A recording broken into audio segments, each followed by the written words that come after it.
Right. Facebook.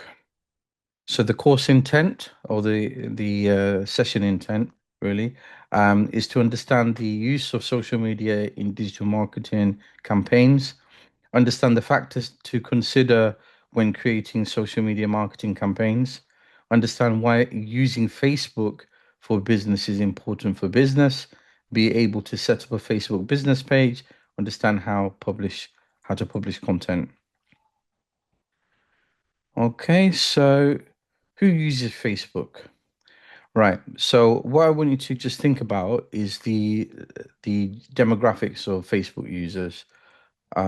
So if you let me know now, what kind of demographics do you think belongs to the Facebook users? Anyone? Oh, Kieran's saying old people. Millennials. Yep. Okay. Good. It's really about the age of Facebook, isn't it? Like when it got started and when people jumped onto it at that time, they were probably in the early 20s. But they've grown up with Facebook using, well, they've gone into the adulthood through Facebook, right? So it's one of those social platforms that a lot of people entered when they were probably in their 20s, now in their 30s, 40s, yeah. So it's that age group. It's a wide range, and a lot of businesses do use it. Yep, you're right, Claudia. A lot of businesses do use it, so it's not like just anybody. Businesses do also get on there and open an account just for business purposes. Okay, so let me just open the chat, see what you guys have been saying. Do young people not use it at all then? I think they do, but it's probably I don't know. I haven't, obviously if you're in there connecting to a certain demographic, you're not going to notice other demographics. But I'm sure young people do use Facebook, but maybe with the meta side. Okay, so if you've got an Oculus, you would need a Facebook account, for example. Yeah, so they may enter Facebook in another way through another avenue. So my kids use my Oculus, and that's got a Facebook account. And if they decide they want to open a Facebook account for that reason, I don't know what the age criteria is on Facebook. I don't know. Does anybody know how old you have to be to open a Facebook account? Is it 18 or can you open it when you're younger? Not sure. I think it used to be a bit younger than that. I can't remember. Yeah, probably. I think But then you have to go on. officially you're supposed to be an adult, but kids Kids do do swerve change it. their date. Yeah. But also you got to think about like this probably somebody who's opened a Facebook account in their 20s, but maybe that was only 5 years ago. Yeah. So they're probably still in their 20s. So they're probably in their late 20s now. So they will be varied, but we can use demographics. We can basically 13. So somebody's saying 13. So, but we can do surveys. We can look at the demographics of Facebook. We can get stats off the internet to learn about that, and we'll explore. So we'll learn anyway. So we have concept, like we have assumptions about Facebook, but we really don't know. So we'll explore. Right. So let's go ahead. Social media and digital marketing. Social media has become one of the most powerful tools in modern digital marketing. It allows businesses of all sizes to connect directly with their customers, promote their products, build strong long-term relationships. Again, things that we've covered before. Social media allows businesses to speak to their audience, creating two-way conversation, real-time engagement, and personalized experiences. Through platforms like Facebook, Instagram, TikTok, LinkedIn, and X, businesses can share content, showcase their brand, personality, and reach specific audience groups. People based on their interests, location, and behavior. These platforms offer huge audiences and a variety of tools. I totally agree with that part, huge audiences. Because it's been around for so long, what you got to think about is okay, the pros and cons. Does it have the right demographics? Yes or no? Yes, but as a platform, mature platform, it's definitely worth, paying attention to it. I've built a community on Facebook. The algorithms have changed so many times. I really don't know where it is right now. I've tried engaging, how we talked about re-engaging your audience through email marketing. It's similar to that where I've tried re-engaging those individuals. Um, but what I've realized is the momentum that I had when I first started and that momentum that continued over the years, having a gap, and that was during COVID, right? Creating a gap, I probably lost the momentum a bit there, yeah. So once you lose momentum, it could be because you've took a break, you hit burnout, you move to a different platform, whatever the reason may be.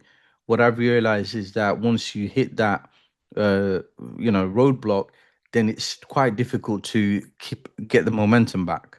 Okay, so that's why it's so important to kind of keep that consistency with something that you're comfortable with when it comes to posting and stuff, and also that's why CRMs and other platforms like HubSpot help because it allows you to schedule your posts. So you're not manually having to post. It's all there. You've provided the content. It's regurgitating that content as well. It's like you're repurposing it. So all of this stuff. Social media is now an essential part of digital marketing because it helps businesses increase visibility, attract new customers, and stay connected with existing ones. With the right strategy, content, and tracking tools, a social media campaign can drive measurable results and support the overall goal of an organization. So, during this session, we'll focus on Facebook. So, basically, it's just talking about the importance of social media, and we all understand that we can't ignore social media as a digital marketer. So, we have to learn about these platforms. So when we're focusing on Facebook, we need to recognize that Facebook as a part of it is for business, right? So you got a Facebook page, you got a business dashboard, you can do ads, you can do various marketing research. So Facebook remains the world's most widely used social media platform with nearly 3 billion people logged in every month. Now, a big chunk of that, not like in the billions, but a big chunk of that may be dormant accounts, dormant as in like not being used much. It could be fake accounts, but Facebook, I've seen that they've tried to kind of make it more difficult to open an account. Okay, so verification through facial recognition and things like that. We should reduce the amount of fake accounts, but they do rely heavily on people reporting fake accounts. Yeah. But yeah, there's a big chunk of it, that dormant accounts, fake accounts, but still, I'm sure it's in the billions when it comes to the number of people that use Facebook. It's a massive global audience, making it one of the most powerful digital tools for businesses of all sizes. So there was a time when I thought, okay, I'm moving away from Facebook. I'm going on to TikTok. Building on TikTok, then I thought, nah, this is probably not the same demographics that I'm used to because when you're switching platforms, you have to think about your demographic. But as TikTok matured, what I've also realized is the type of content I used to create on Facebook, I can get away with creating that same type of content on TikTok, educational and so on, but it needs to be short, snappy, brief, etc. I can't be talking for hours. However, again, the TikTok algorithms are changing again to reward people who are organic, who fly on the wall kind of content that is not, it doesn't have to be professionally created. It can be just you picking up a phone and creating content. And if you actually do create a content for 10, 15 minutes and somebody sits there and watches it all, it does reward you. So platforms always change. And Facebook, it used to reward a lot on live videos and then messengers and then groups and various things that it does. It basically moves around with its algorithm. So features like Facebook pages, groups, messenger, targeting, advertising, and detailed analytics platform provides every business or everything a business needs to strengthen their marketing efforts and reach the right audiences. Small businesses, freelancers, and large organizations rely on Facebook. Okay, so increase brand visibility, connecting with your customers directly through Messenger, for example, promote products and services, drive website traffic and sales. That is something that you can do from Facebook. Obviously, create links in posts, build engaging audiences as well. So an online community, and that can be done nicely in a group. Increase brand visibility, obviously like People are aware of Facebook, and they will become aware of your brand. If you have a Facebook page, they can communicate there, they can leave comments there. Facebook exposes your business to a huge audience through posts, shares, comments, ads, and recommendations. When people engage with your content, their friends may also see it. And that's a setting in your Facebook account where you can set it so your posts are public, which I recommend. Otherwise, you're just showing it to your followers, and you can even go in and say your followers can also see it, or it can be public. The best thing to do when you're building an organic community is keep it public so everybody can see, which means your connections can see the people who are connected as a friend, but their friends can also see and beyond. They can also share the content outside that circle. You can gatekeep your groups. You can basically make it private and only allow certain people to go in. There, you can even put questions, polls at the beginning so that people have to answer some questions, or you can set down the rules. But once you get people in a group, it's a lot easier to connect with those people directly, because the group shows that to Facebook that those people are actually interested in your content, so it will push it harder towards them. So through posts, comments, Messenger, and Facebook groups, businesses can talk directly to their audience. Benefits to the business: stronger relationships, allowing quick responses to questions and complaints, and helping improve customer satisfaction and loyalty. So unless you're communicating with your audience through Facebook, there's no point. You have to create content, but also you got to pay attention to the comments and respond to those comments, almost like well, it is a community, but you have to be a part of that community. You can't be like looking in from the outside. You have to be in that community and kind of um, communicating. So at the moment, what I'm doing is I'm focusing on TikTok, right? So I've created a few videos on TikTok recently, and I'm trying to keep to the same trend, the same content, clustering that content. But also, what I'm doing is I'm looking at responses. So I created a video, and then somebody put a comment in, and then I'm responding to that comment by creating another piece of content. Okay. So because somebody responded and gave a valid point about a subject I was talking about, I took that valid point and explained further, which gave me an option to create another piece of content that was relative and also relevant. Okay. So that's how you would communicate with your customers. You'd reach out to them through their comments and their responses. Promoting products and services. Now, there will be a point where you're going to promote something, but as a business, if you're in there as a business in the first place and you're not going in there as like building a community, then your business page is almost like your web page, your website, your Facebook page can act like that. Images, videos, text, contact details, all of that is going to be in there. So there's a lot of businesses that don't have a website but have a Facebook page, right? So it's a place where they connect, it's a place where they provide information, promotions of their services. So businesses can promote their offerings through posts, stories, videos, shops, and ads designed to highlight the key features on offers of their business. So you shouldn't shy away from promoting your business on Facebook. That's the purpose of it. Even though in the past it's a social network, it's for people to connect with their friends and family, but there's a business side to it because it's matured, and that was the whole plan. That was the strategy. Build up enough people on the platform into the billions, make it powerful as a place where your customers are, and then attract businesses to open their accounts and use it as a platform for advertising. So benefit to businesses: increasing sales opportunities, helping customers understand what they're offering, reaching the people who are already interested in similar products. So from your Facebook page, you can drive the traffic to your website. It's a great way to do that. Facebook allows you to add website links to posts, ads, and also to your profile. You can add links to that, and then you can retarget people who visit.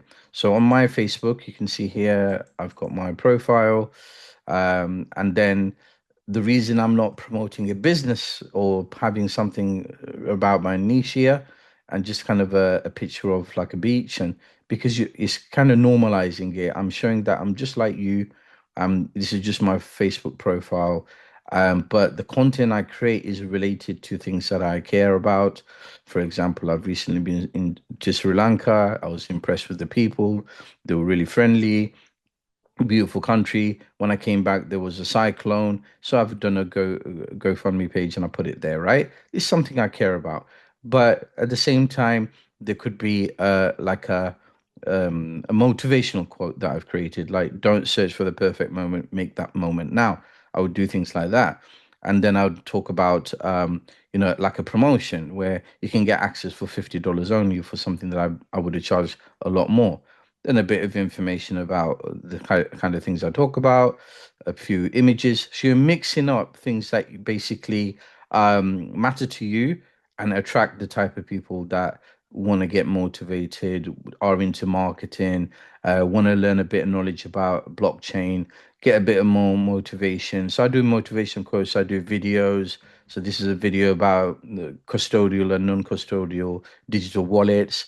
So somebody may have get some free value, then they like these posts. But the organic reach is not going to be massive. But then if I wanted to promote a post, or like here it says create ad. So this I can create into an ad, but obviously it will cost me, but it will get me more followers, right? It'll get me more attention. So this is what you need to do on Facebook when it comes to profile. The advantage of focusing on the profile is that on the profile it allows you to link. So you can see, you can go into edit bio, and this is basically about you, who you are as a person. How do you want to portray yourself? So AI, blockchain, digital marketing, educator, public speaker, right? So this is your intro. Now if you go to my LinkedIn, so my LinkedIn basically would be this similar thing, because you want to be consistent across all platforms. So you can see here AI, blockchain, digital marketer, digital marketing educator, public speaker. Now this, for example, this image, edit cover page, this image here is um, for LinkedIn, right? So what I could do is use the same kind of image on Facebook. Instead of that beach picture, I could put that there, and still it will good. It will look good, but it also gives some consistency to the brand, right? But I'm not branding myself. However, what I've done is I've registered the domain bilalmia.com, and I've forwarded it to LinkedIn. So when somebody goes from here, from my bio on Facebook, and they click on, say, like so if I go edit bio, okay, so if I go edit details here, you can add various links. So under website, you can basically add your website. So you would click onto that pencil, and it allows you to edit the website. Same with the group or web address. So I put the group address as the web address. Another one, you can add basically as many websites as you want. So you've got that one going to my stand store, that one going to a Facebook group on Facebook, because it is relevant, because they've already got a Facebook account. They if they want to know what the group is, here it is. Also, it's important to keep a consistency of the brand name.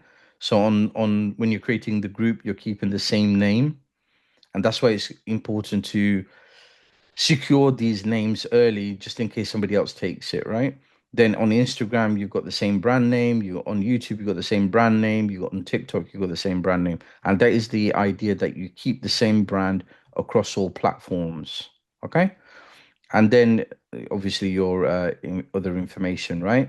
That you're happy to make public. Now this then is your kind of you're hoping that people will click there and carry on their journey.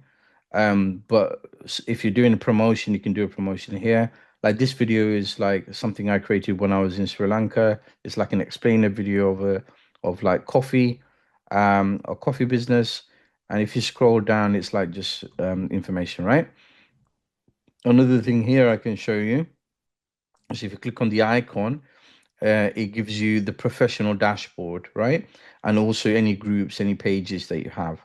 So if I go to groups, I can click on neuro blockchain, and then that is my group, right? So the group, you've branded it, you've got people, basically you've funneled people in from your profile into here by inviting them here. Click on invite, invite Facebook friends, and that will bring up all your friends. Once you created the group, you'll start inviting them into the group. Now, if you've nurtured them in your profile, when you're inviting people to your group and they know you, like you, trust you, they should come here. And then what you can do is you can create your videos. And these videos that I've created are from TikTok, but it downloads a copy on your phone. Then I've basically uploaded it into the group. So I'm repurposing content where I provided content on TikTok, but I've used the same content on a Facebook group. Okay, so you're giving content to both communities. Now, if I go back to this and try website traffic and sales, right? So what I could do is basically put the link to the website here. But right now I'm not doing that because I don't want people to think that I'm trying to push something before I built up that relationship because there's been a gap. I'm not trying to do that. Okay. So it's about re-engagement. So once people get used to see my content again, then I'll start posting the the link to go and get more information. So the benefit for a business is more visitors to your website, increased chances of sales and bookings, and helping customers find interesting things and make purchases. Okay, so if I carry on, So, build. was your Facebook profile a business one or just a normal one? It's a normal one. Okay, Okay. so it's a normal one, but if you go to, if you click on the Facebook icon and you go to Business Professional Dashboard, okay, so what it's doing, it's giving you insight into your profile as well. So your profile is performing in this way. So basically, the profile, you can convert it into a professional profile or a professional business profile. Yeah. So even though it's personal, you can convert it. And these images, I mean, that looks like it doesn't look very nice as a front image, but it just selects any frame. So you can always change the frame so the content looks better when it's a still, because that looks really ugly. But that is one thing, so that you can see all the content and basically you can edit the content as well. So you here say these images and it's giving me a still on that image of that video, but I don't like that image because it doesn't look good. I can go here and I can basically click on these three dots and I can go to you see they change features all the time. So something that was here before doesn't seem to be here, but you can somehow, I think if I click here, let's see if I can do it through here, edit. It doesn't give me the option of editing yet. Let's click here. Okay, it doesn't. Maybe it's because I'm in. Okay, if I change that to, I'll just move that out of the way. See all profiles. Okay, right. So I'm not sure where that's gone now, but it does allow you to change the image of your videos if you want to. I mean, these are okay, but I would have changed that frame. Usually it says edit video, but I can't see it. Maybe if I go for that one, let's see if it changes. No, they might have taken it away. They're always changing things. So, but anyway, if we go back to the dashboard or the home of the dashboard, yes, Lenuta. Hi, Bilal. Hiya. Just a question. How do you add a professional dashboard to your profile? Is that just Okay. part of Facebook? Yeah, so there may be some rules again, like I said, they change things all the time. So you might have to do a bit of digging to see what you need to get a professional dashboard. Yeah, It you could have to go be, into your profile settings, it says, and turn on professional mode. Because I yeah. So it'll be in the profile settings. So if you go to the settings somewhere, I think it's down here, settings and privacy, and then settings, you'll get all the settings for your account, and then you can turn it into a professional mode.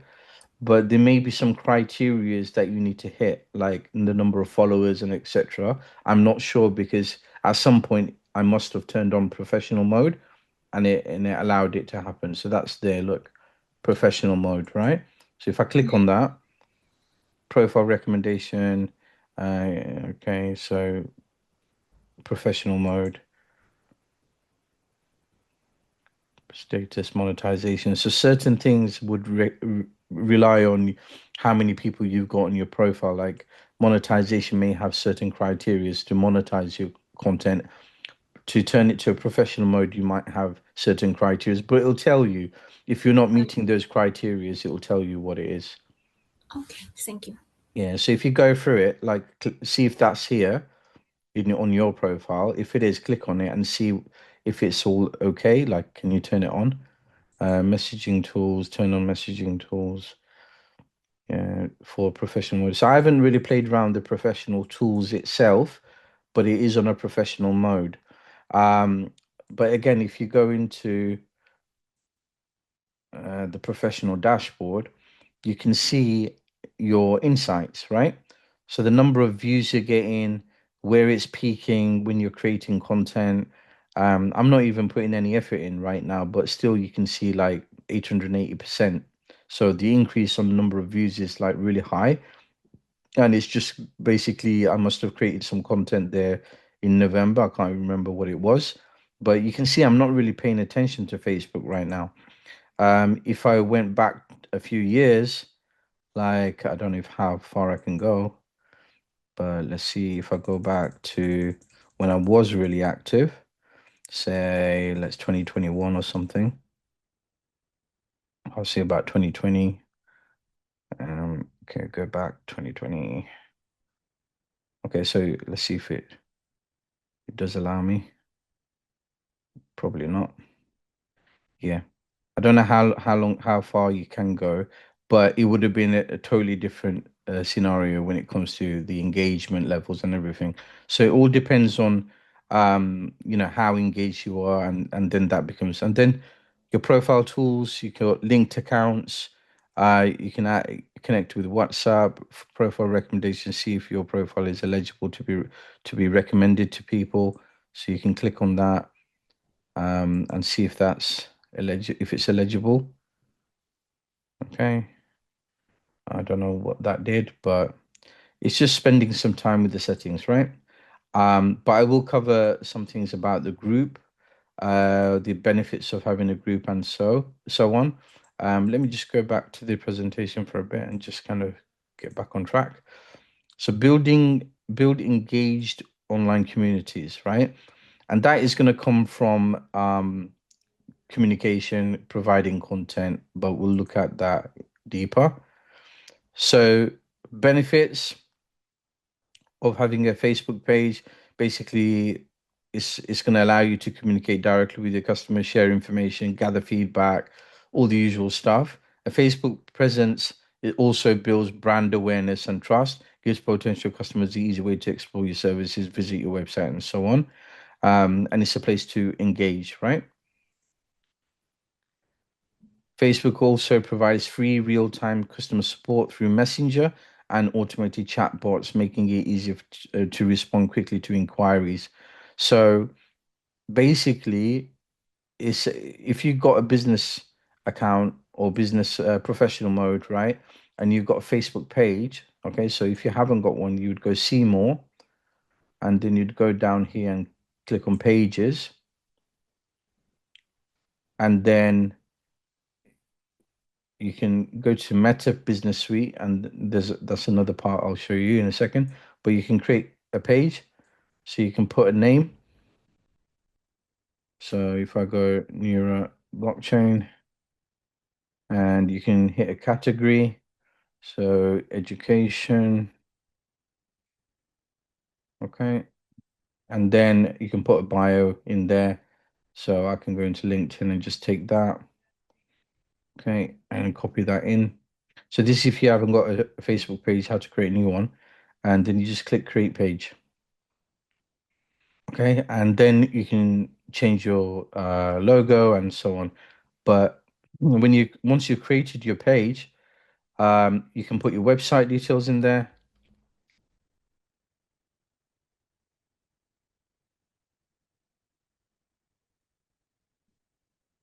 And an email address in there if you've got one. If you've got a professional one, then you want to use that. If not, you can put in your Gmail for now. And then your location. Okay, so wherever you want to put as your location, you put it in there. And if it's a brick and mortar business, you may have opening hours. If not, then you might be open 24/7. And then you go next. You can add a cover picture. You can add a profile picture. So that profile picture. You can even add an action button. So it's like call to action button. So that call to action button could be book now, sign up, start order, get tickets, whatever you want, right? So I will put something like more details or something, yeah, learn more. Okay, but there's so many options. Okay, whatever works for you. If you're selling a product directly, you take them to a shop, then buy now. So I'm going to put learn more and then go next. And then I'm going to add the website address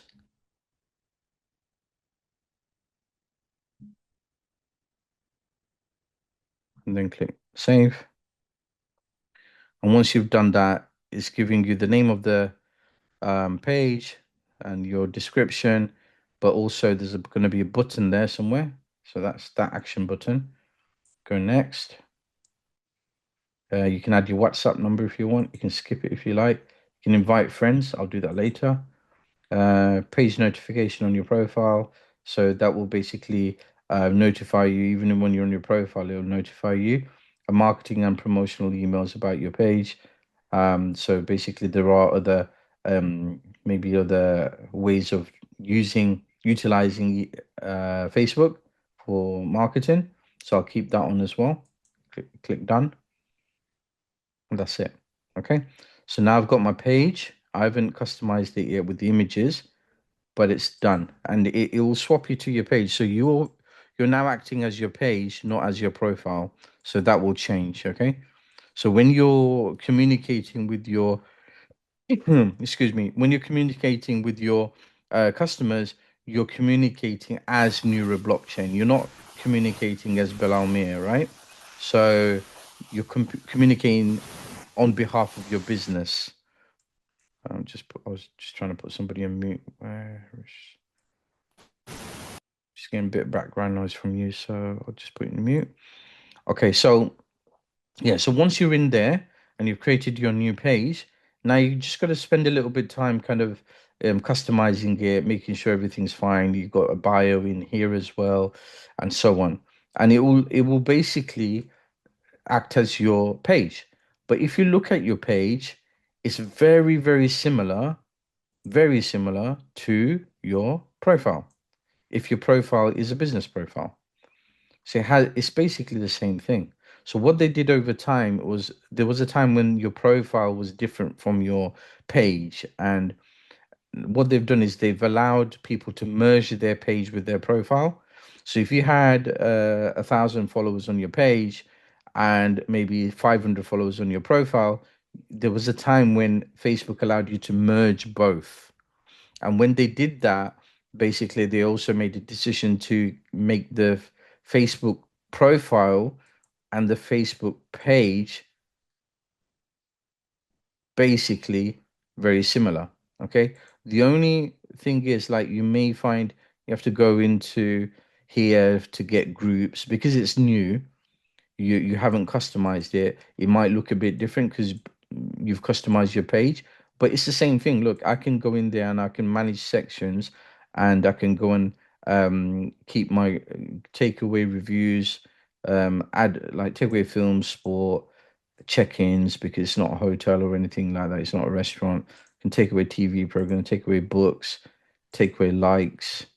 Reviews you might want to keep if it's a business where you want to collect reviews, but I'll take that away. Music I can take away as well. And by default, it will keep a few, right?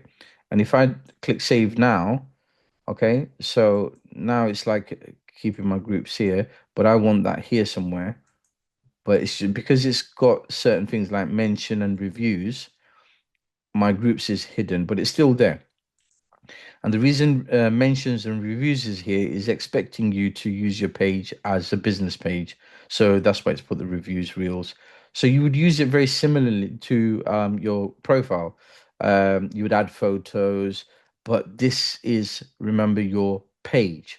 So on your profile, you may add photos of your holidays and so on. On a business page, you're adding photos of your products or anything related. The reviews would be about your business. The mentions will be about your business. So you're almost branding your business, but functionality wise, the page and the profile is very similar. So it works the same. You can do Facebook lives from here. You can add videos, reel, and you would have to populate your links again here. Okay. So if I go back and if I just click on that, welcome to professional dashboard, it's giving me a tour. And this is from Neuro Blockchain, the page. So with your page, it's also giving you a professional dashboard for your page. So explore on my own. And you can see now I've got an insight for my page here. And I've got 0 views because I've created no content. But all the functionality that I had on my profile, I've got on my page, and here I can also monetize and everything. Okay. Now you might decide, okay, I'm going to create content. I've got those people on my profile, but I want to build on my page now. So you start doing it on your page. Yes, you got your hand up. If you open a page on your personal Facebook, but you didn't want the people you've got on your normal Facebook to see it, can they not see it? It depends if you've made your page public, and I think the idea is you keep it public. So I don't know if there is a setting to change that, but You we know, because can. like your friends might not want to know what your business is, for example, because they're not like going to Yeah, be supporting the business, if that makes sense.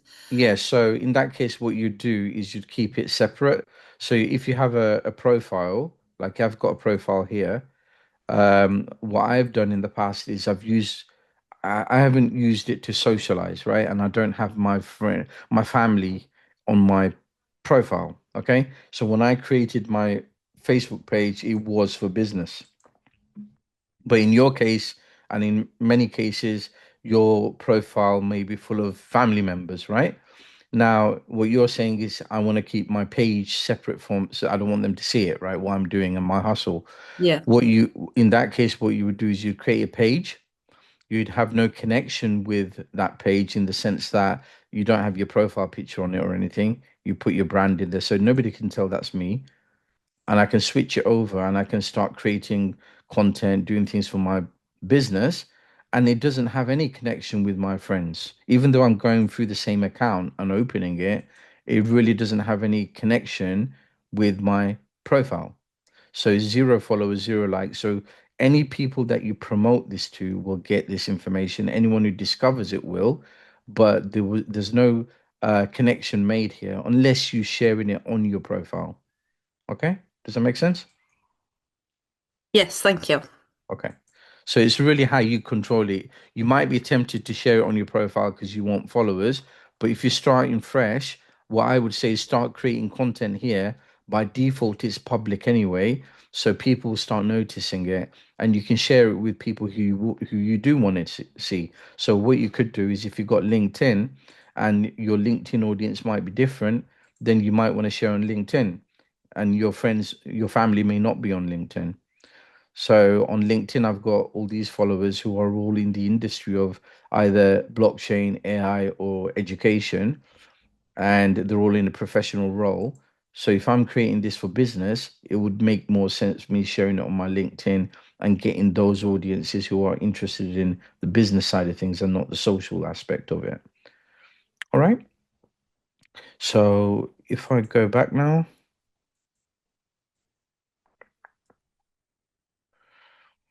go back here and let's continue.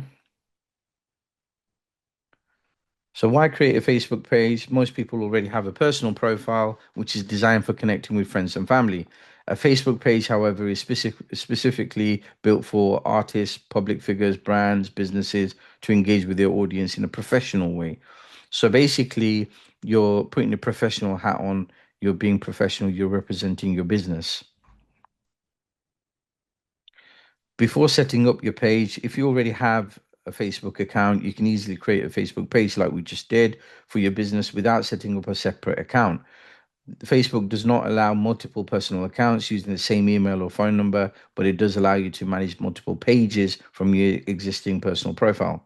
So you'd have a personal profile, and from there you'll create your groups, your pages, which will sit separately. But you can't have multiple accounts using the same details.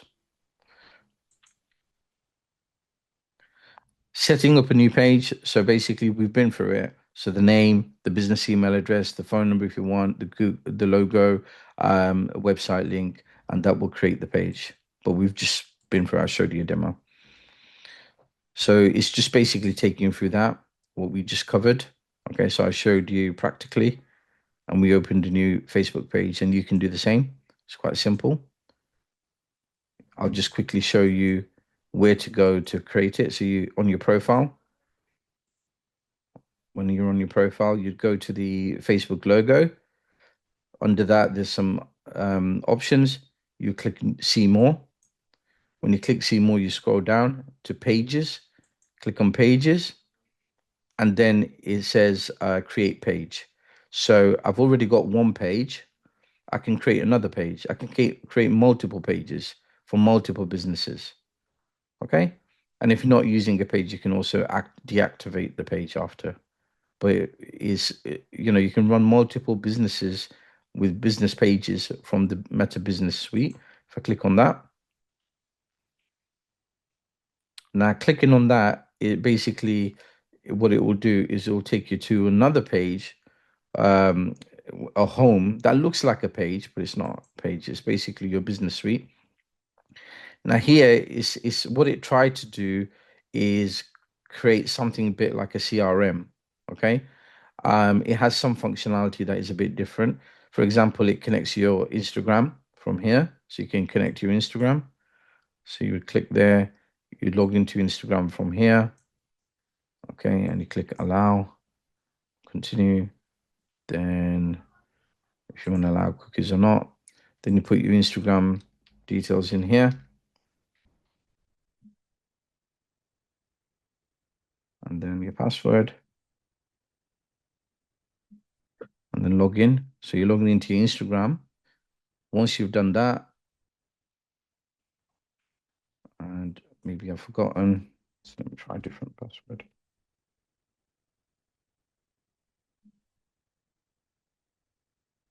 Okay, so I forgot my password. But anyway, you can connect to your Instagram here. And also you can create the ad, create a post, create an ad, create a reel, story, and so on. And you can build an audience here as well. And this is your Meta Business Suite, which is slightly different because it's collaboration, it's connecting with your Instagram, and it's also the account you would use for other things like Oculus and so on.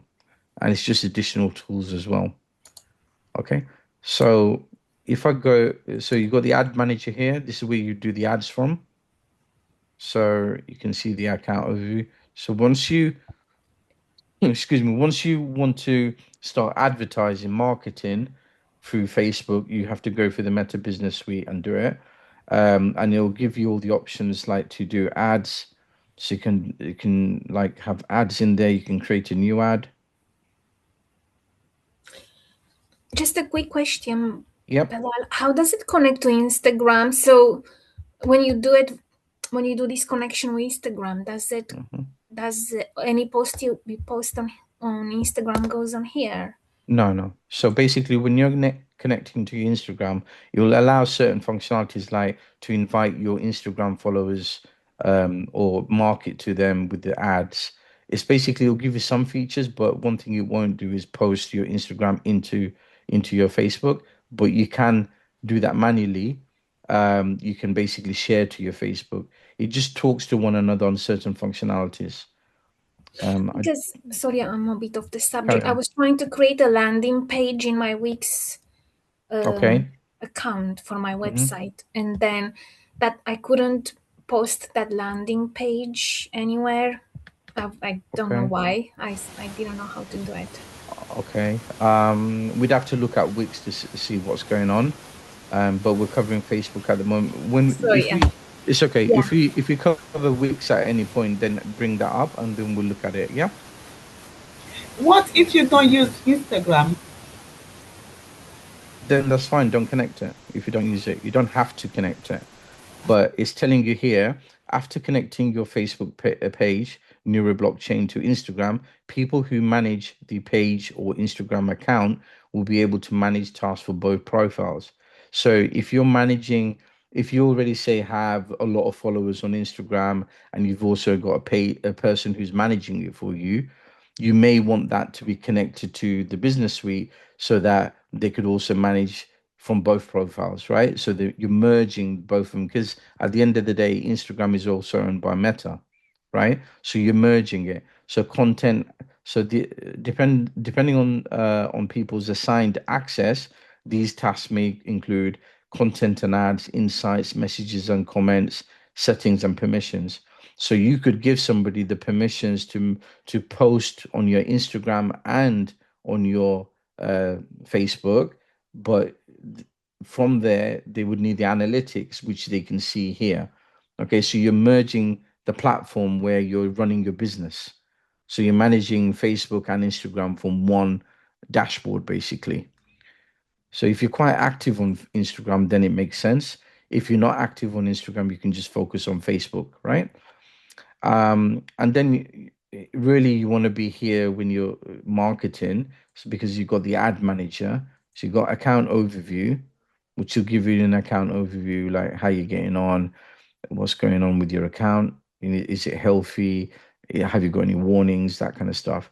So 100 points, it's going to give you a score. It encourages you to basically do some marketing. You can set up automatic adjustments. Set up now optimize your campaigns with automatic adjustments. So basically optimizes it automatically. Your campaign review, click on create ad. Now, are you doing it for awareness? Are you doing it for traffic? Are you doing it for engagement? You have to decide. So this is a new campaign. So I want to raise awareness, choose a buying type.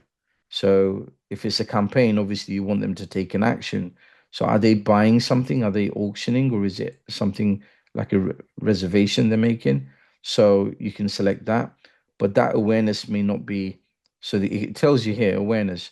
Show your ads to people who are most likely to remember them, and it's good for reach, brand awareness, video views. Okay. So if that's not what you want, you can go to a different one, right? So you can go here and click on I want engagement. When you click on engagement, it tells you what it's good for. Down here, conversions, post engagement, video views, calls, and then again you can continue. And then recommended settings, it's basically telling you if you want manage a manual engagement campaign or recommended settings. So that is kind of, if I click on that one, it'll just put some settings that it recommends, and you can see all the preset settings. So what it's done for engagement is basically buying type is auction, campaign, spending limit, non added yet. So it's put a few settings in, but you can change them. So your budget strategy, you need to set a budget. You can do A/B testing by testing with another ad that's successful to see how yours is performing. You can also put the category in. So it gets quite deep when you're going through the settings, but I don't want you to be concerned or get overwhelmed by the settings of an ad. All I want you to understand at this point is that when you're creating a campaign or an ad on Facebook, at some point, like if you go next, I'm just trying to get to a point where it's about demographics. But what I'll do is I'll click on. So basically there's quite a lot of settings that you need to before you launch an ad, like where you want to put the ad, what it's about, what's your intention, and all sorts. But I'm trying to get here audiences, because what you can do is without actually advertising, okay, without actually advertising, as in spending money on an ad, there's a feature called audiences, which is quite important to understand, right? So here it says reach the people who matter to you, create and save audiences to reach people who matter to your business. Basically, this is your target audience, right? So if you look at all three of these different ones, so what we've done, I'll just recap. We went into Facebook. This is our Facebook profile, okay? And within our Facebook profile, we've got the professional dashboard. But what we did is we went down and we went to Meta Business Suite, okay? We clicked on that. We went into Meta Business Suite. From the business suite, we created a Facebook page, which is separate. But from the business suite, what we did is we started an ad. We showed it as if we're going to create an ad. That then opened up these options here as the ads manager. There's also a URL, adsmanager.facebook.com, which you can basically save and bookmark, which will take you directly here, which I'm going to put in the chat. Okay. So let me just do that. Chat. It's my chat. I can see the AI, but okay. So I don't know if that takes you directly. It should do. I'm going to click on it and see if it does. Yeah, it does, but you still need to it may, if it opens in a different browser, you may have to log in. Mine just opened on an Edge browser, but anyway, it should take you to that location, right? But I just showed you how to find it. It's basically literally down here, here. Facebook it's got so many different things here. It can get confusing. So it's down here. Then once you're here, you create a new ad. So you click on add or create ad. So you got create ad here. Okay. You're clicking on that. It opens a new thing called ad manager. Within your ad manager, you've got audiences. Yeah. This is what we're interested in without paying for anything, without launching an ad. We're interested in these three things. So custom audiences, connect with people who are already who have already shown an interest in your business or product with custom audiences. You can create an audience from your customer contacts, web traffic, and so on. So you can create a customer one, a lookalike audience, reach new people who are similar to your audience that you already care about. You can create a lookalike audience based on people who like your page, conversion pixels, or any other existing custom audiences. So what you can do is look at another ad and create a lookalike audience. Okay. So I'll go into these in a bit deeper in a second. Saved audience, save your commonly used targeted options for reuse. Okay. So there's three options. We're going to create a custom audience. Once we do that, it's basically asking a few things, right? So connect with people who have already shown an interest. Where's the source, right? So where are these people coming from? So your source could be your website, app activity, catalog. So we're going to click website, um, customer list, or website. Now, if you already have an email list, okay, and you're targeting that specific email list, then you can write customer list. If it's website, then you can click on that. Now, there's other sources as well, video lead and all sorts. Basically, what you're doing is you choosing a customer source. Okay, these are people who are already interested that you're targeting, and it could be from your Instagram account. It could be so you can go specific to whatever your audiences are coming from. Okay, that's that option. So I'm going to just go website for now. Click next. Track website conversions using pixels. So now what it's going to do, it's going to create me some code that I can add to my website to see the conversions on my website in here. Okay. So basically, when you have traffic on your website, if you add a bit of code to your website, basically Facebook pixels, and some templates do have, even Wix might have that, where you can actually put that in. So it will say Facebook pixels, Google pixels, and you'll put that in, that code. And then what it does is on this dashboard, you'll be able to see your audiences from that website and how many people are coming into your Facebook and so on. So you're connecting that, right? So you can continue like that and do this. So you can go continue. Okay, it's the source. It's basically you have to put the source in. Event is all website visitors, how many people come in, and then the audience name and description, and what people to include, what people to exclude. So this is a website audience that you're creating. The next one is a lookalike. So you put the source of your lookalike, so URL of your source. Okay, so somebody's wanting some captions. So you put the source. So for example, you can see here Bill Almia's Pixel, Metapixel product catalog. So I created probably in the past some sources, and you create new source, new audience. Again, you tell them where it's coming from, and then the regions, the location, audience size, number. So if it's a large audience, you might go 10%. Okay, and then a 1% lookalike consists of people who are the most similar to your lookalike audience source, right? Increasing the percentage increases bigger, broad audience. So the higher you go, the broader the audience you will start looking at.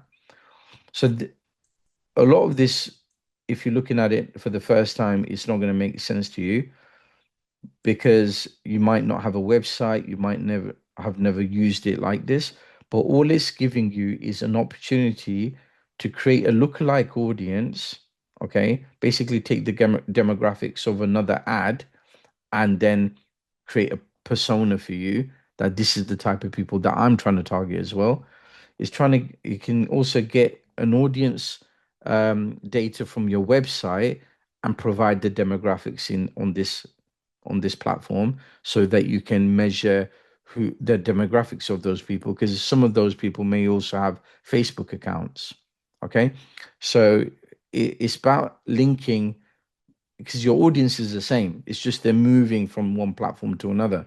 So what it's giving you is an opportunity to connect to your audience from your website, or connect to an audience that is of your competitors, that is a lookalike audience, so that you can understand your target audience. So these three features give you an opportunity to understand your target audience. The last one, okay, this one here, if I put, say, I'll just put target audience, yeah. Okay. And then this one, you're basically creating an ad, yeah. So I can put the location in, okay, and what locations it should include, so I can break it down as well.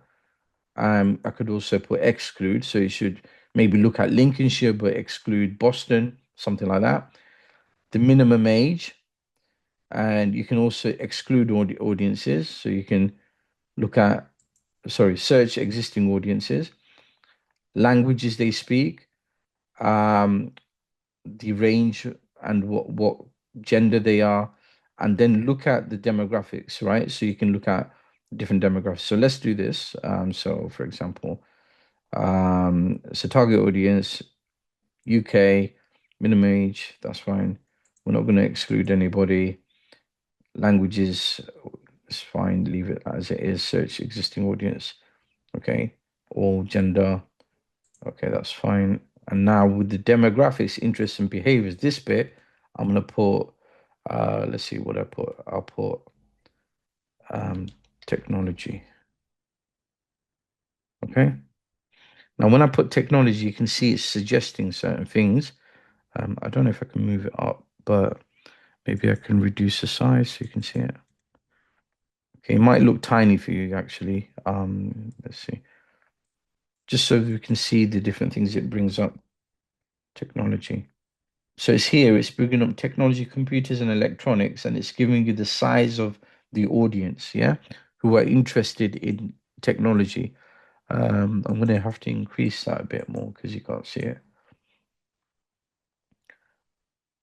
Okay, so that one, this is the key information, right? So here, technology. So I might go say AI. Okay, maybe not. Let's go artificial intelligence. Okay, there. So artificial intelligence, I'm going to click on that. artificial intelligence and computing. Okay. And I'll click on this one. So now here, that figure, 8.6 million to 10 million, is the figure it's giving for people within 18 to 65 who match the interest of artificial intelligence. But obviously, I've just put United Kingdom and 18 to 65, which is very broad. It's very broad, isn't it? And it's within the UK, but that is the size of the audience between 18 to 65. But my target audience is the age is very broad.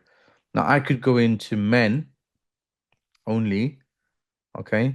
Can you see the target audience? I don't know if you can see it properly, but it's quite tiny. But it says 4.6 million to 5.4 million is men between 18 and 65 who are interested in artificial intelligence, meaning that they're posting about it, they're liking it, sharing it, that kind of thing. If I click on women, the number is slightly lower, but it's still high, 3.9 million to 4.6 million, right? Now, I might want to get specific and focus on a younger, like a bit younger, right? And just to see if it makes a massive difference. Let's go to 45, right? Because I want to be able to speak in a specific tone, be able to relate. Now, if I go to men and women, actually, it's about 2 million now. So I've lost quite a lot. Maybe because I changed that from it there. Maybe not. I can go up to 50. Go up to 65 again. So yeah, I mean, keeping it at 65 isn't a bad thing because you're losing a lot of people by just lowering that. So even people like if I go to 55, there's a massive change, right? So there's people of all age groups. Like 65 nowadays is not old, is it? So there's people learning about AI with that age range. So I would keep something like that at the maximum. Like even you can even go 65 plus, and then you give them the max. But you can definitely validate that there's a large audience because remember, we're not sending an ad out. What we're doing is just validating if there is an audience on Facebook that is interested in that topic. Now, this is quite broad, yeah. So I could go quite niche and talk about, say, look, we could go and talk about SEO, uh, SEO and search engine optimization, yeah. So I don't know why it just kind of the drop down is like off the screen. Maybe it works better on mobile, I'm not sure. So let's see, type in SEO again. And there it is. Okay. So if you click on that, you can see women is below 1,000, men below 1,000. There's something wrong with that one. And it's demographics, work, job titles. That's why. So what you searched for there, the one I selected was a search engine optimizer. So we don't want that. We want SEO as a subject, as an interest, right? Or SEO and online marketing. Okay. Again, it's kind of gone into work. So let's go demographics, interests, and do it that way. So we're clicking on each one and going, so interests, and now one of these subjects. So technology, behaviors we can also do, computers, behaviors, we can check out behaviors. Could be soccer, purchase behavior, more categories. Okay. So you can do it like that and find the one. So it's not like perfect because there's basically software out there that would do all this for a paid amount. But what you're doing is you're trying to validate using something for free. So when you're creating an ad or saving an audience, you can see some demographics here. And you can even narrow the audience. So if I could go here and type in, so detailed targeting, include people who match sports, interested in sports, and then I could narrow the audience by here. I could put football. I'll click on football, right? So people who are interested in football, who are male, who are interested in football. We could also go women, and it's still quite a large number, but that's in the UK, right? So we could change that, only include cities or certain locations. So we could go Skegness. Now, can you see here, it's got this kind of circle. Now we're targeting people only in that area. Okay, so you can go within that area who's interested in football, and that's the potential reach. Now, what it's showing is the potential reach of your ad. So if you did create an ad and you created it for that location, like Skegness area, this is basically the type of people who would be interested in sports and football on Facebook. Okay, in that age group. So that's what you'd get. Now these numbers, it's for some reason it seems very low, but then again, if you think about the number of users of Facebook now and the and how young people are using other platforms, maybe it is realistic. Um, but yes, custom audiences, you can search here. There's nothing there, so you can put football. No, nothing comes up. This functionality was a lot more useful about 10 years ago, right? But it just seems like it's kind of, for free demographics, it's not as useful nowadays, right? But if you go into it deeper and just kind of use it for, see if you can get something like behaviors or certain things, it may give you some figures, but I don't know how useful it is for you without actually paying for it. Okay, so let's see what the time is, 7 o'clock. So, right, if we go back out, but yeah, have a play around with Meta Business Suite. But again, I haven't personally used any ads recently, so I haven't noticed like the changes, but there are some changes there. So I don't know how effective the demographic side is. Right, let me see. Take that out. The ad manager, advertising settings.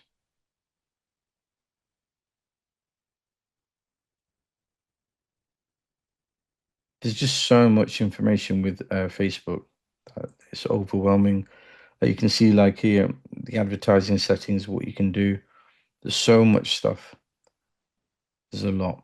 Okay, so ad manager, advertising audiences, which we went through, automated rules, and so on.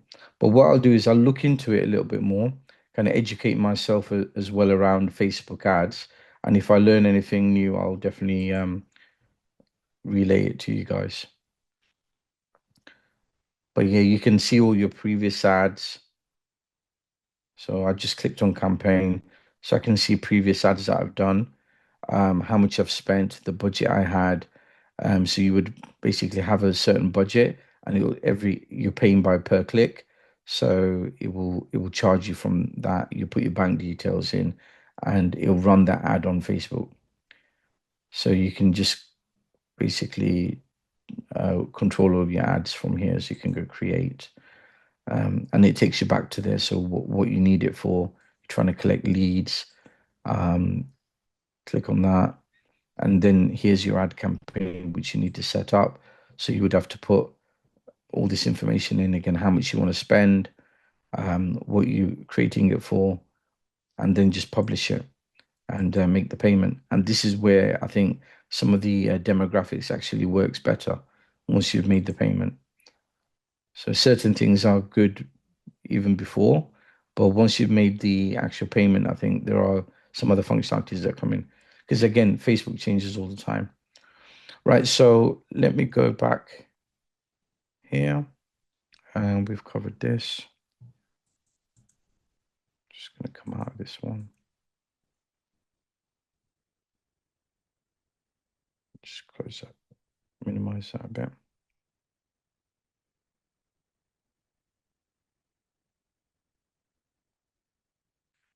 Okay, there we are.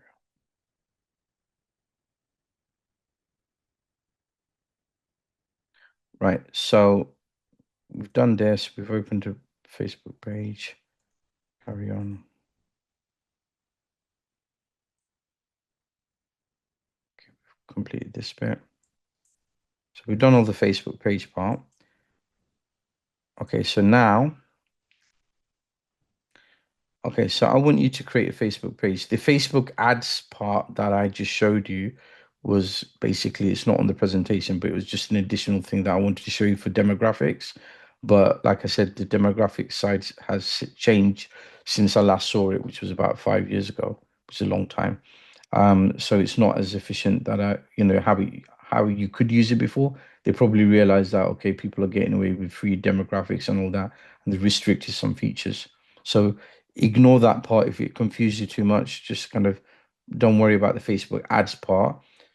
Just recall that we did create a Facebook page. So I showed you here, Facebook page, create new page, and just filling in that information, creating that cover page, a profile. This I'm sure you can do. So literally you're going here to the pages on your profile, clicking on that, create page, filling in this information, and clicking the button create page. Okay. So if you've got a Facebook account, you just go into your profile and do that straight away. If you haven't, you need to open a Facebook account, then please do so and create a new page. And that is the task right now. So after, so it's 7:12. So I'll give you a 5 minute break.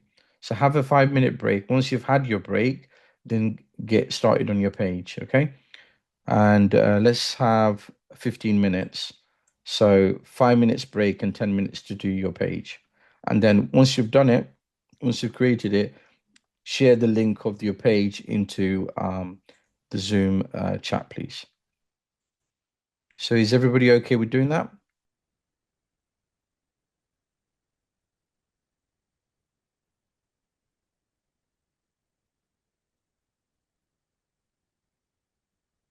So we went through creating a Facebook page. Some of us ran into an error because our profiles are new, so you'll have to give it a bit of time.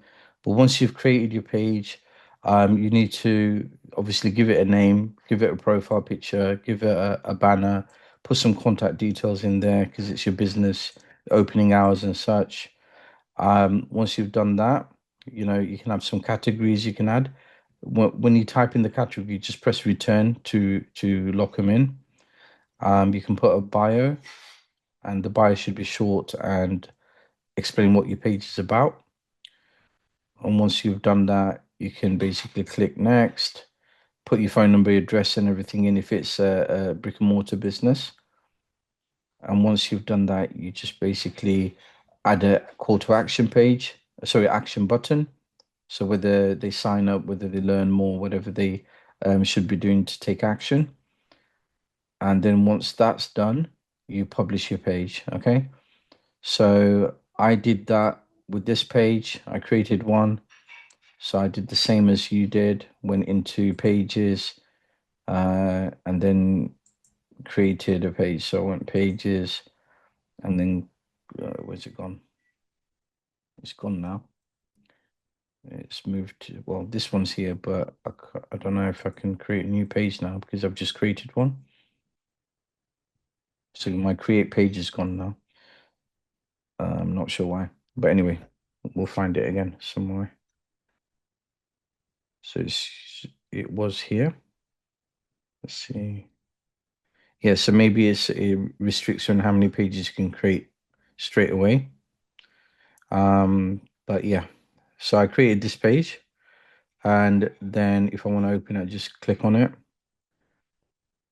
And from here, what I did was I added a logo. You have to make sure you're on the account of the page. So if you're on your profile, if I switch to profile, for example, and I'm on my page, I won't be able to edit it. So if I go back to my page again, So now I'm as my profile. I'm in Facebook as my profile. And now if I go to my page,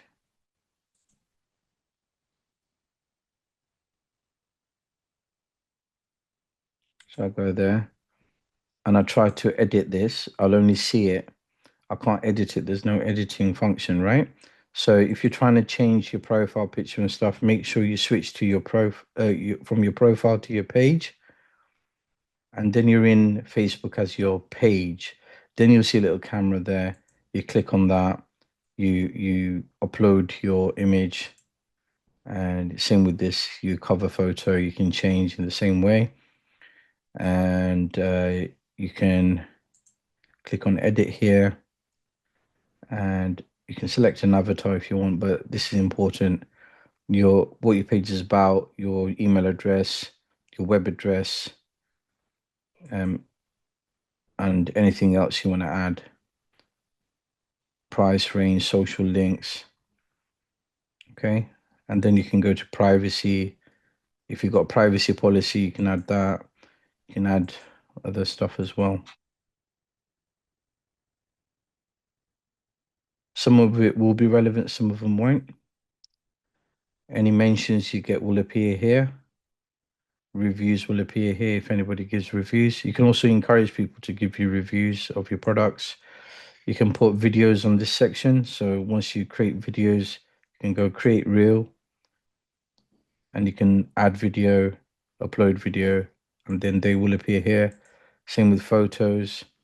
So when you post, and if it's a photo, so if you've added a photo like this, so I've just put some motivational quotes in there. So you can see the branding is there. So I pre-created them and then I've uploaded them. So the branding is consistent and the messages are different. So just creating content and putting it on, keeping everything branded okay. You can also change the name, I think. So go into settings. I know it's somewhere, but it's not easy to find them sometimes. Let's see if I can find it. Page details. This one, not that one. Yeah, sometimes it's hard to find certain things. So I'm looking for a way to change that extension, but it's not easy to find. There's just so much. But when I find it, I'll change it. Let's see if it's in here. Page status, settings, privacy. Might be this. No, not sure, and I don't want to confuse you, but there is a way to change the extension to be like your profile. So if your profile is like, I'll go to my profile, you can see it says the neuro blockchain at the end of Facebook. I'm sure there's a way of doing that for your profile, for your page as well, but it's just a matter of finding where that is. But anyway,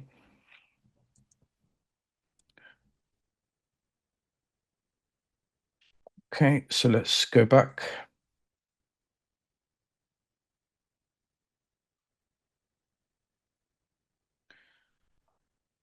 Okay, so we've done the page. For those of you who've successfully done it, congratulations. Posting matters, consistent posting. So it's, again, like with any social platform, you need to be consistent. Once your page has been created, it's important to post regularly and keep your audience engaged. Because if you don't, people are not going to be paying attention, and they're not even going to be notified. The algorithms are going to work against you, and you just see it as like a dormant page. So once you started a page, you need to commit to it. Otherwise, you're not going to get the results. Facebook content types, you can have text only, photos, images, reels, live broadcast. So you can broadcast live from it. So just like you can do live video from here, you can also do it from your page. So for your business. Okay, so you can do it here. Literally, you would click live video. And then here it says you can't go live yet. And your profile needs to be at least 60 days old, and you need to have at least 100 followers. So I can't go live on my page yet, but I can from my profile because it's older than 60 days and has more than 100 followers. So that you will find some restrictions on certain functionality. So now that I've gone to my profile, I can go live from here. So it says go live. So go live by yourself or with others. Choose where you will publish your video and so on. So I can go live from here, create a live video event. You can schedule it. So you can basically, if you want to schedule a live and put it in at a later date or later time, you click on this one and it will basically bring up something for you to fill in. So it'll be like this. So you have to customize that. So you put your event name, introduction to digital marketing, and then you would put the start date, when it's going to happen, what time it's going to happen, if it's a reoccurring event, if it's public, can everybody see it, description, and it says meet your host and they can follow you from here, and this is what they'll see on their timeline, and then they could, if they're interested, they'll click on interested and they'll be notified when the time comes, and then they'll see you live. So you can do it like that, or you can go live straight away. So if you click live,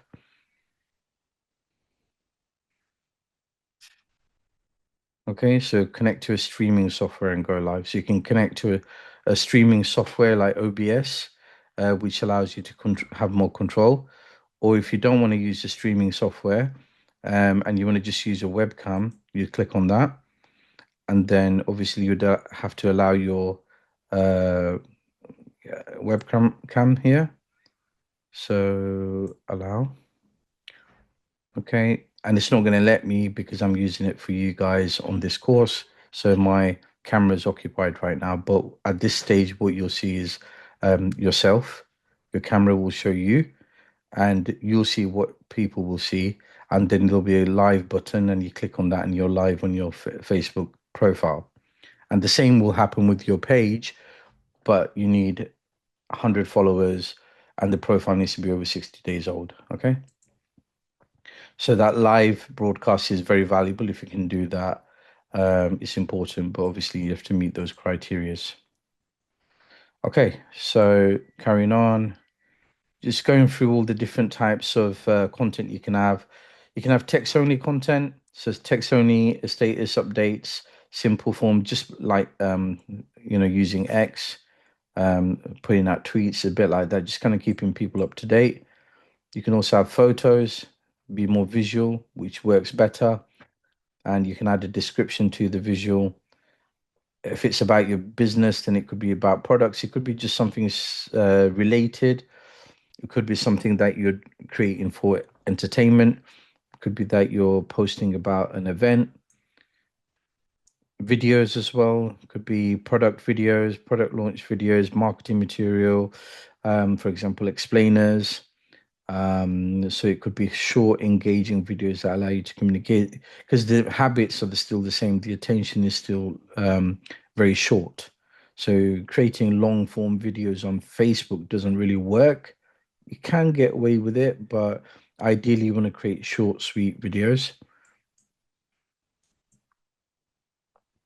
Reels, they work really well. I would definitely recommend take advantage of Reels, and they're very similar to TikTok, very similar to Instagram, which means you can repurpose the content. So if you've got some content on TikTok, you can also post it on Facebook. There's nothing wrong with that. Okay. Facebook Live, I've just covered. It allows you to broadcast in real time, and viewers can comment and react as you speak, making it ideal for things like hosting a Q&A session, demonstrating something, behind the scenes tours, event coverage, and so on. So creating your first post, obviously, I'm sure a lot of you have had experience doing that, but if you've got your Facebook page and you haven't created a post, maybe you want to try creating a post. So it is easy to get started with Facebook when you're posting. You can either create a post directly on your page or using publishing tool under Meta Business Suite. Okay, so Meta Business Suite allows you to do that as well as the page. To publish a post, literally click on create post, and you'll be taken through like the title, description, if you want to upload any media, and then you basically can schedule the post as well. So you can do that through the Meta Business Suite. So you can plan when to post. So it gives you more flexibility on here. So if you go to see more, go down to Meta Business Suite, and if you think about posting from here, create post. Okay, here it's giving me a bit more than what I got on the profile page, right? So here I can select post to, and that's my page. So I have to select my page. So from here you can also post to your Instagram account. Okay, once you're connected. So you can post both places at once. That's the benefit. You can add a photo. So go to photo you want to add. I've taken away my hard drive, so I haven't got any photos. But also the text is there. You can also add buttons to your messenger, WhatsApp. So you're basically call to actions there are not only to a website or somewhere, but also to your messenger, to WhatsApp. So that you don't get when you're posting from your profile, but you get it when you're in the Meta Business Suite. So there's some advantages of doing it from here. Also, you can schedule your post here, put the date when it should be posting it. You can share to your story, which is like on top of your Facebook. Appears discard. So it appears here like these up here. Okay. And then what you can also do is go public or restricted, and you can boost from here. So you can basically pay to get boost your post. And then it gives you a preview on what it will look like, what it will look like on a desktop, and what it will look like on a mobile. So there's some added advantages of creating your post from here. And this is basically where you're going to get your insights to your post, okay, your activity, your everything. But this is basically to manage your Facebook as a business. So it's similar to some of the features of a CRM or analytics software where it shows you the views and everything. So I've posted these on my Facebook page. Remember, this is for Meta Business Suite is for your page, right? At the moment. So I posted these. These are brand new on a brand new page. So obviously I'm not going to get any attention straight away, but I've invited everybody from my profile to my page. So as they start coming and they'll start liking it, I can see the analytics of that when I click on overview. I can see what I'm doing, how I've created stuff on Instagram, Facebook, how many stories I've created, and I can also create more from here depending on where I've not been active. I can start creating, see the highlight of the performance highlights here, and any badges that I've earned. So they reward you with badges, but they also pay you. You can start earning. So the more you post, the more you will earn. Once you've got a professional account and you started getting active, they'll unlock certain things, and monetization is one of those things they'll unlock at some point, and you start earning. Okay, so that should incentivize you to start posting on your Facebook page, knowing that you can also monetize it and reward you for that. Okay, so scheduling, and then if we carry on from there, your target audience we've covered many times. Your target audience, basically, if you know it once for one platform, you know it for all platforms. However, sometimes your audience can change according to platform, so you may have to kind of play around with your content, see what kind of people react to the content, start communicating with them to understand their age, gender, income, occupation, and education. But like I said, their demographics functionality for their ads has changed because obviously Facebook knew a lot of people are just using it for that and not actually paying for an ad. So maybe they kind of abandoned it as not focused on it much because now they've got an AI solution to that. So when you're posting for an ad, it's automatically finding your ideal target audience by looking at the content of your ad and also just assessing what kind of content you create and other things that it looks at. So automatically it'll give you an audience, but it's not giving you the demographics like the breakdown because they know this breakdown is valuable. Okay. So when you're paying for an ad, I think some of the things open up, but obviously the only way we're going to find out is if we actually pay for an ad. So all I'm saying is the demographics you can get by using HubSpot, you can get by using Wix. There's all these softwares that will give you an idea of who your audience is because all of those platforms have got analytics. So when you combine all the different applications you're using, at some point you'll start getting a picture of who your audience is. So it's important to you keep on building it until you really understand their behaviors. You can even do like a Google form and send it out, reward people for filling it in and get it that way. Or you can do some kind of survey. You can get other information by, asking people questions during a live video. Where you guys from? Like could be direct questions like that. Obviously, nobody's going to give exactly where they're from, but they'll give their country, they may be talking about their occupation, and just keep a mental note of who you're talking to when you're doing the content. Recommended social media image sizes. So again, each platform has its own image size, recommended sizes, that you should stick to so that your images or whatever you post is not pixelated. If you go into Canva and you're creating content from Canva, remember Canva does have that feature already there where it's giving you the different sizes. Okay, so if you go to templates, actually, if you go to create, it's the best way of seeing it, create, and then it says create new, and it gives you all the different things, right? So if you go across, you can see Instagram, you can see what logos, websites, so keep on going. At some point, you'll see Facebook as well. So we've got all sorts here, and I'm sure it's got Facebook here somewhere. Facebook ad, yeah. So if you wanted to create an ad, this is what you'd use. But if you want to create a Facebook cover, it's got that as well. It's got one for Facebook posts. You could do also type in Facebook here, I guess. And then all of them will come up, yeah. So if you wanted to create your cover, you could design it within here and it's giving you the right size. If you're creating a Facebook post, okay, click on that one and it's giving you the right size. So you can click on that and create your post here, like if it's a visual post. And the advantage of that is also it's going to give you loads of templates that you can use and be more creative. And that's how I created my quotes that I posted earlier that you saw. So I basically did it from here.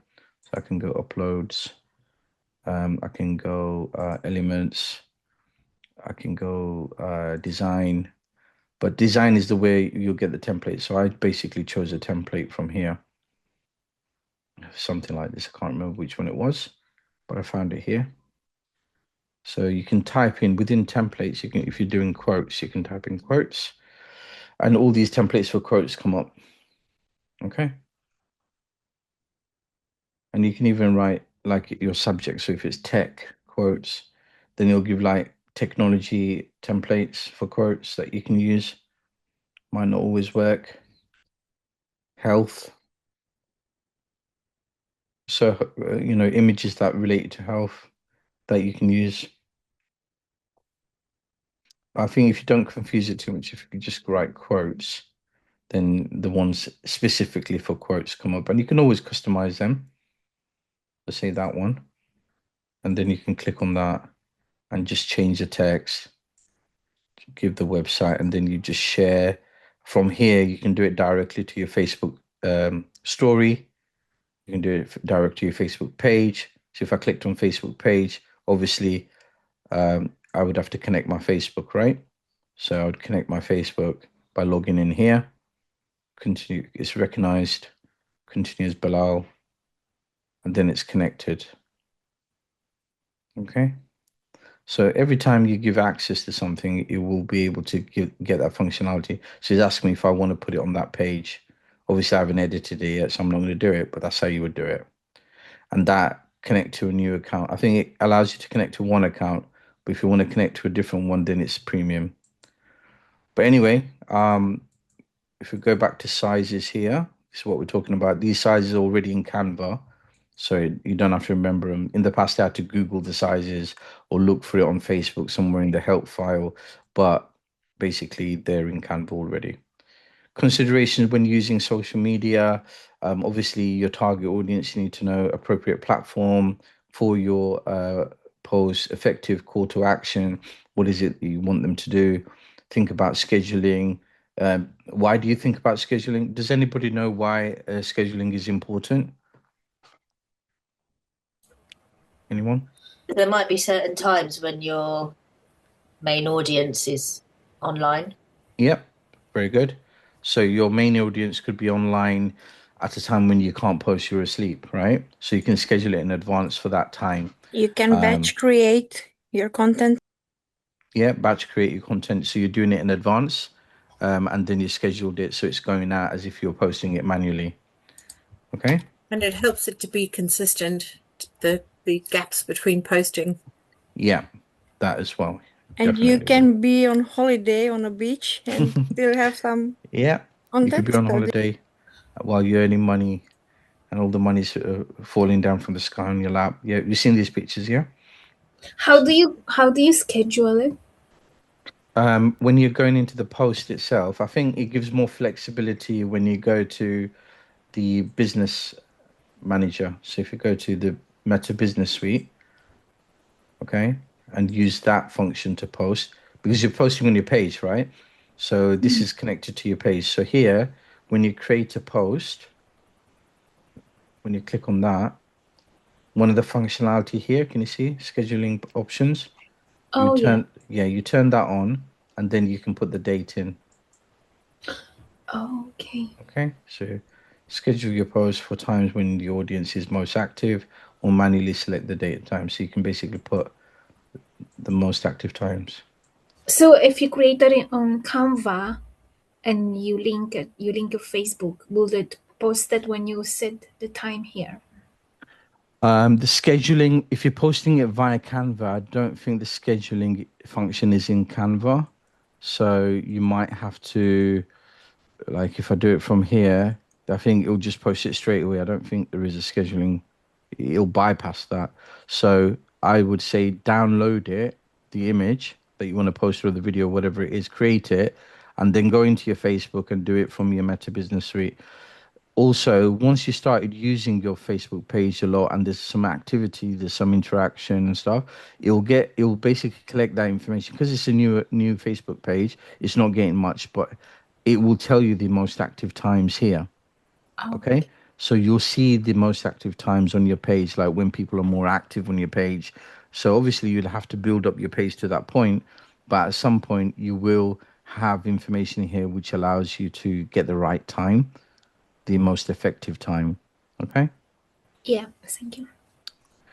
So if we go back to our presentation, obviously budgeting matters. We want to know how much we're spending. Are we paying per click? If we're paying per click, it's ideal because unless somebody clicks, you're not paying Facebook, because you can easily clean out your budget. So if you put £10 in and just keep it running for everybody, even people who are not interested, and they might have clicked on it, you're basically losing the money. Money's going to go quickly, right? And the ads are far more expensive now per click than it was 10, 15 years ago.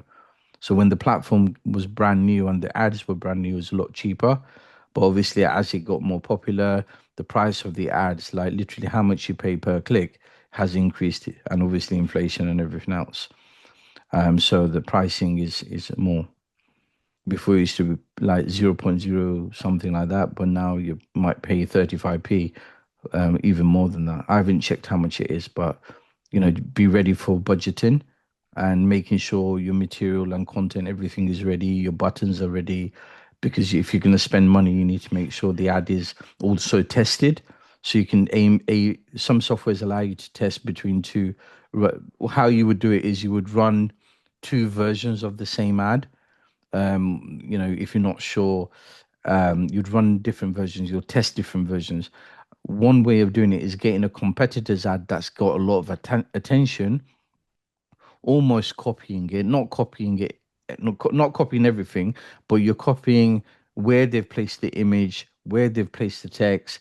Maybe you're copying the tone, maybe you're copying something else, just to understand what's working for them. Is it the headline that they used? Is it the image that they used? Is it the placement of the ad? What is it that's bringing the money for them?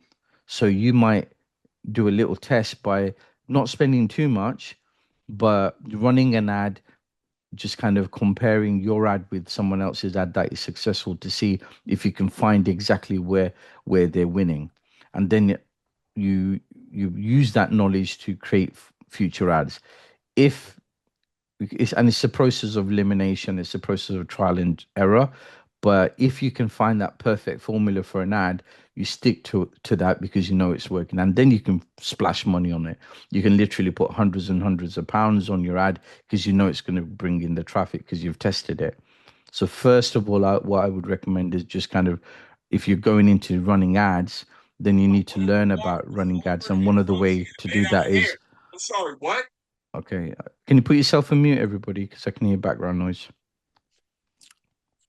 Okay, so one of the best ways of learning about running ads is by watching other businesses run their ads. So how do you do that? Well, you go to Facebook, your main account, your profile, basically. So if I'm in there, I need to come out a bit, all of that. So you come here to your Facebook profile, and you literally scroll down, not on your profile, but on your timeline, where you'll see kind of, see, this is my profile. So if I just go to Facebook, so that it's just facebook.com, and this is not your profile, this is your timeline. So you'll have ads in there, you'll have posts from other people in there. If you click on your name, that will take you to your profile, and it'll only show what you've posted. So facebook.com, so get signed in, and then just scroll down and see what's coming up. If there's any content you don't like if I come across content that, okay, that I don't like, so I can just go down here and hide post. Okay, and you're basically telling Facebook that I don't want to see that kind of content, right? You can even report it, you can even go into content preference, and it's like you can say, look, don't unfollow these people, and whoever that person was, you can unfollow. But this is important to do because it customizes your thread. Okay, and then what you'll see is stuff that is relevant to you, because otherwise you're not going to see that's relevant stuff, useful stuff, because sometimes content from other users also inspire, and you can also see people within your network who's actually posting videos. Not many people do live videos nowadays, so if you see a genuine person in your circle that's posting live videos, then you need to follow them, understand how they're winning, what they're doing, and also these ads, right? So this is an ad from a university. Do I have anything to learn from here? Well, how many views have they got? How many likes have they got? So if I find one that's got a lot of attention, okay, I may think about why are they getting so much attention. Okay, so if you go right to the bottom, you can always reload and it'll give you more. So a lot of my stuff that I'm getting is around education, obviously. But say I want to, like, for me, it would probably be like marketing a course, and I can learn from these ads, these sponsored ads, because that's what they are. That's what you're gonna. Now this one's got 394.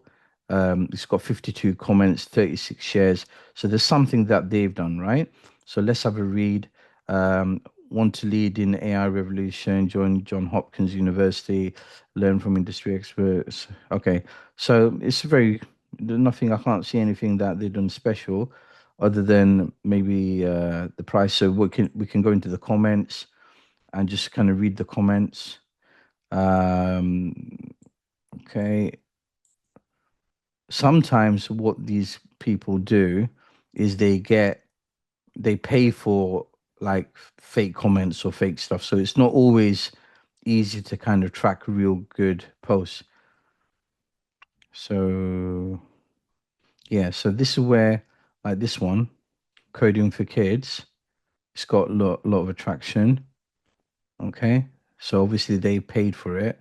They ran an ad. So if you're doing a similar thing, then you can copy for my content. Obviously it's relevant because I'm a trainer, I'm a course creator. For you, you might get some products, health products if you're in the health niche. So you can always look at your custom ads that are running and see what they're doing, who's commenting. It's a hit and miss, but it's a way to kind of understand your audience as well. Okay, so that's that. And then if we go back, we'll just go back to the camera there. Okay. All right, so targeting the audience, age, gender, location, interest, values, lifestyle, online behavior, and preferred content. So your campaign must be designed for the people most likely to be interested in your product or service. Targeted content increases engagement, improves conversion rates, and ensures that you're using resources carefully. You need to have a good call to action, shop now, learn more, book an appointment, that kind of thing. And you saw how you add that to your Facebook page. Basically, when you're creating the page, you can add it. So if you're on your page, that's not my page, that's my group. If I go back, so if you go to your page, this one, and can you see learn more? Okay, so that option was when I was setting up the page, it allowed me to do that. So that would now link to my standstill. Okay, so that is your call to action, and Messenger will allow people to message you directly. Okay, so it's like your business support. It's like how you communicate with your customers. So you have a chat, and it's only going to be useful if you actually utilize it. Okay, if you actually chat to your audience and everything. Obviously I've got nobody because I've just opened the account, but you'd have to push ads or something to get it going. But if you're selling products, for example, that could be shop now, and somebody's bought a product but then they have an issue, and they want a refund, they may use your chat here. So it's like running a proper website, you know. So you need to treat it like one where you're interacting.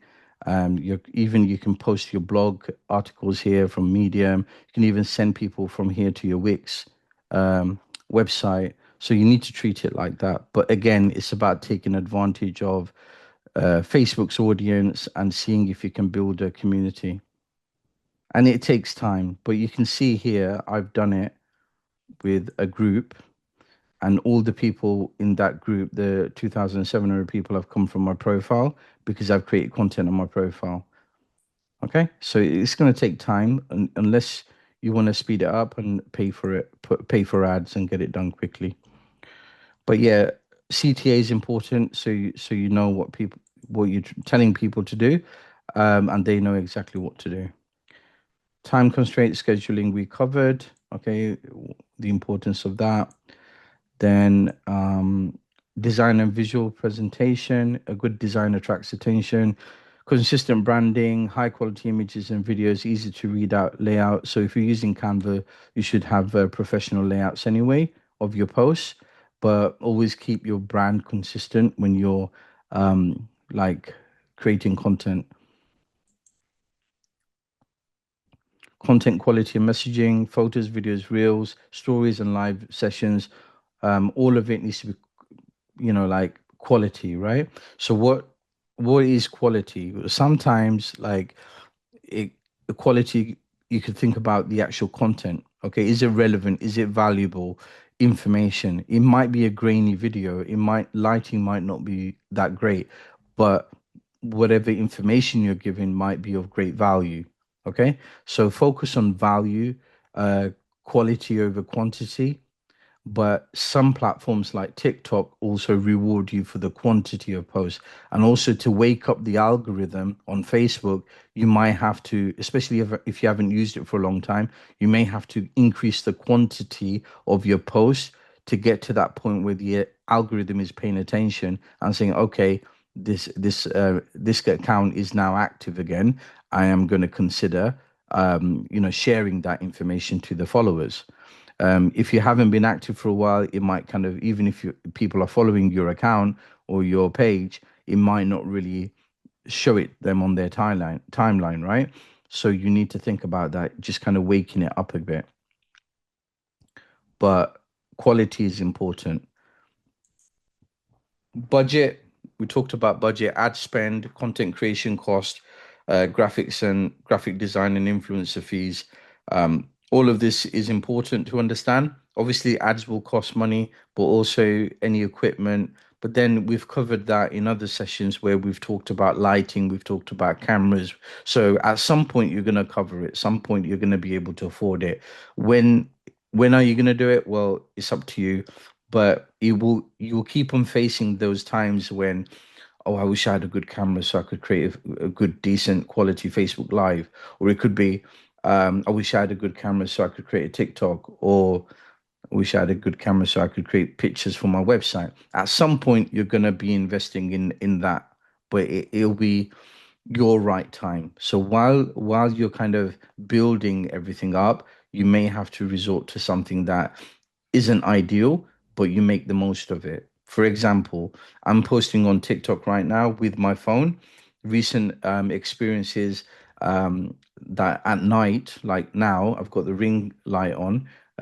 I've created videos, and sometimes after I've created it, the video quality doesn't look great. But in the daytime, like today in the daytime, it was a nice day outside. Light was coming through the window. I had my ring light on still, and I created a couple of videos. And even though I thought my camera on my phone isn't great, the quality of the video is much better, right? So you got to think about when you're creating the post.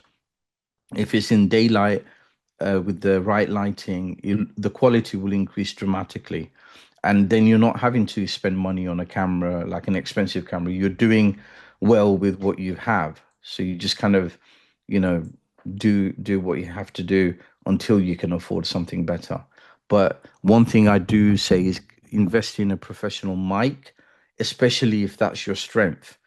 You guys probably notice that I can talk a lot, right? So if you talk a lot, maybe you start thinking about a podcast because people want to listen to you, right? If you have the voice, you invest in a microphone. If you're creating tutorials, invest in a microphone. So you have to see which one is your priority, when it comes to budgeting. Multi-channel campaign targeting. So using multiple platforms increases your chances of reaching different audiences. So again, like when I worked on Facebook, I wasn't focusing on other platforms. Had I focused on TikTok from 2020, 2021, then by now, if I kept consistent, I would have had a big following, right? But that's the key, consistency. Not many of us can be consistent with our content. We give up too quickly. So me, my personal experience is now over the last 2 or 3 days, I'm trying to be consistent with my content because I just need to do it, right? If I'm gonna make any use of my platform, I need to be consistent. I'm also repurposing that content. So the same content I'm posting on my Facebook group, I might even consider putting it on the Reels. It's the same constant. It's the same content. I might even go and put it on my Instagram. So that also is about multi-channel campaigning. So you're targeting people on multiple channels with the same content, so consistent messaging across the channels, platform specific content formats. So obviously the content format has to change every time. Sometimes it's fine, sometimes it will adjust itself. Retargeting audiences across the platform. So you may have somebody on TikTok that then you want in your Facebook because you feel that that audience also fits into that group of people in your Facebook group. So you may share that. Then email, social, web integration, all of them connected together. Ideally, what you want to see is your website is your shop front, and from there it goes out to all the social media, right? So if anybody goes to your website, from there they can go to your social, and from your social, the people that are coming in through the social find your website, and that journey of discovering what your business is about can take place without any interruption. So you don't want to have a Facebook group where there's no call to action and they can't continue and explore your Instagram, right? So you need to create this web of information where everything's connected to everything else you do and they're finding you wherever they go, because that then creates this subconscious trust. Subconsciously, they're trusting you basically. So when you've done all this, like you literally got all these platforms and even Facebook all connected, then the analytics on each platform is going to be valuable. And you bring in all the analytics from all the platforms onto something like HubSpot or a CRM. Analytics shows whether your campaign is working, reach and impressions, engagement, click-through rates, conversions, and sales, audience, and graphics. So your campaign could be, when you're planning your campaign, it could be that you put, I'm going to target my audience on Instagram and TikTok because it's a younger generation, but I'm also going to use Facebook just in case, because I know that Facebook is also used. I've seen a lot of Facebook Reels and they do really well. So you may go Facebook Reels, YouTube Shorts, Instagram, and also TikTok. And that could be a part of your campaign. So that's multiple platforms. And you need to track all of them. So how are you going to do it? Well, you need the central hub, HubSpot. You need the central place, CRM, that kind of thing.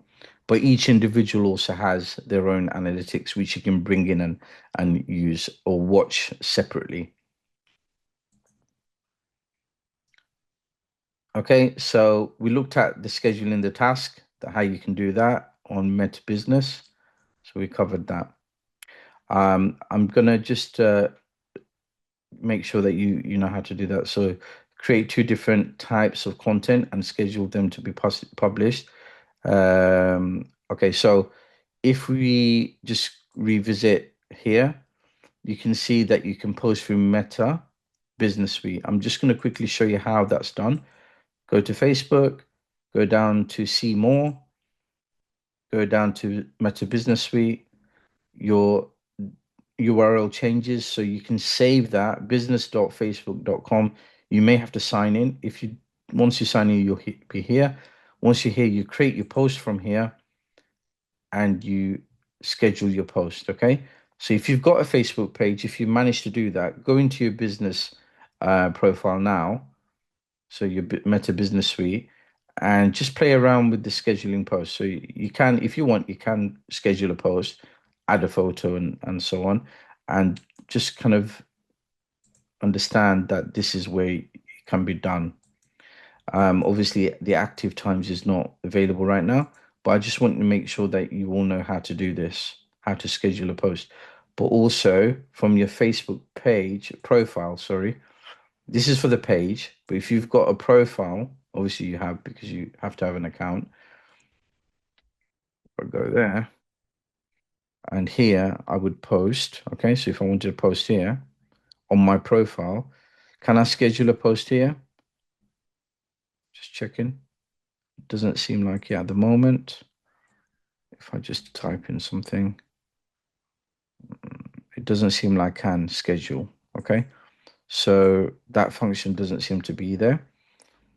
But if I go into the professional dashboard, okay, maybe not. Okay, here, create post from the professional dashboard, post, and it just brings me back here. So it doesn't really give me the option to schedule. So it seems like the only way you're going to do it is by going into the Meta Business Suite. So if you want to schedule a post, you need to do it that way. And it's only going to be on your Facebook page where you can schedule. Okay. So does everybody understand how to do this? Can I just see some yeses in the chat just to make sure that everybody's fine? Sorry, just one question. How do you go to the Meta Business Suite? Yeah, so it's on your Facebook.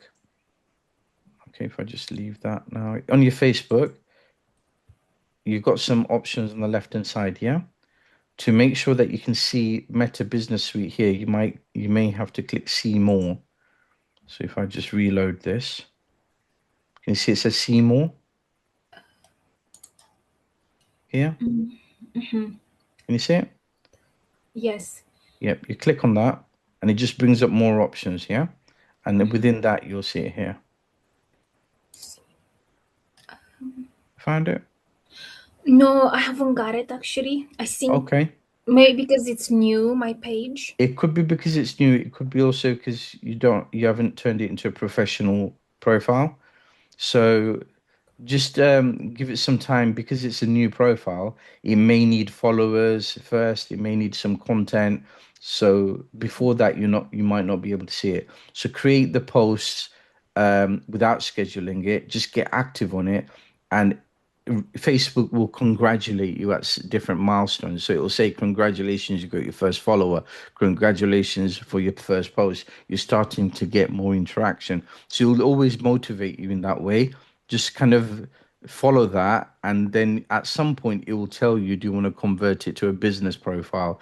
At some point it will give you the option of Meta Business Suite. You just have to build it up to that point. Okay. Yeah, thank you.